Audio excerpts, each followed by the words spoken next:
knowing she would grow fat and flavorful.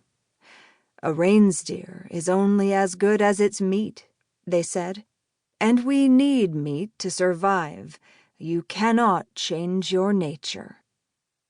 While the ice leopardesses nursed their young, the largest, fiercest leopards left a trail of frost flower petals, luring the reindeer up into the mountains. They waited. They did not have to wait long. When she came, the leopards proposed a trade. "We will give you food," they said, "if you give us something first." So the reindeer gave them what they wanted. They were not gentle, and they were not kind. Perhaps you have heard this story before, dear sister.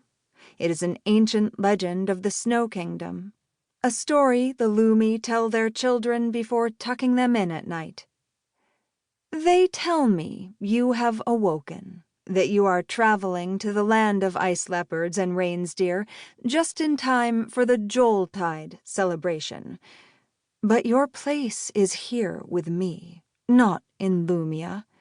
You belong by my side. Zaga has sharpened my men into a keen, deadly blade. They are hunting you, joined by an army 1,000 Duja strong. I trust you will come willingly when they arrive. All my love, Angeline.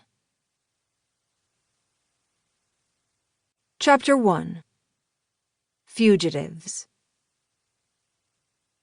There were 5 of them, thick-chested, white faces filthy with dirt and scruff. After stomping through the forest each day, they sat around the fire at night, roasting fatty goose legs and swigging tin cups of stone malt. Coarse men, eating and drinking and farting like the brutes they were. From the shadows outside their camp, she listened to them swap stories about the brawls they'd won and the girls they'd lost. She had no plans to kill them. Not at first.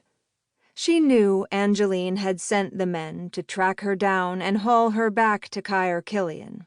So far, they'd done a piss-poor job. If anything, they were keeping her fed.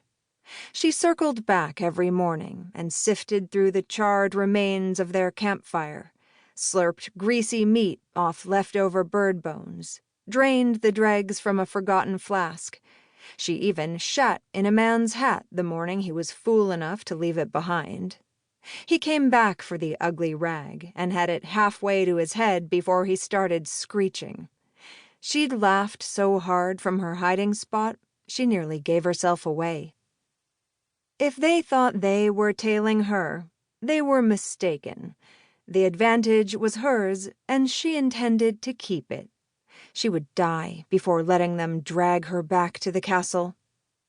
But Pilar d'Aquila was a decent sort of person. She'd give them a fair shot at dying first. As Pilar lurked on the outskirts of their camp, her thoughts grew darker, more violent. The men spoke of the servant girls, girls she'd met at the castle, ranking them by the firmness of their breasts or the plumpness of their asses. "I like 'em pretty and pint-sized." The first man slapped his thigh. "Spunky, too." The 5th man, who seemed to be the leader, groaned. "Too spunky is no good. They make trouble when you grab them for a kiss." The story he told next, to a chorus of claps and guffaws, made Pilar's blood burn. She didn't know the men's names, but she didn't need to. 1st, 2nd, 3rd, 4th, 5th.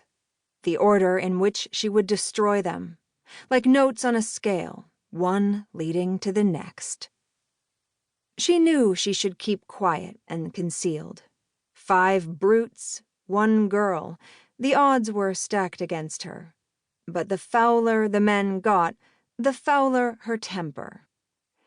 By the time the river rats shoved a fresh-caught prisoner into the circle, hands bound, potato sack...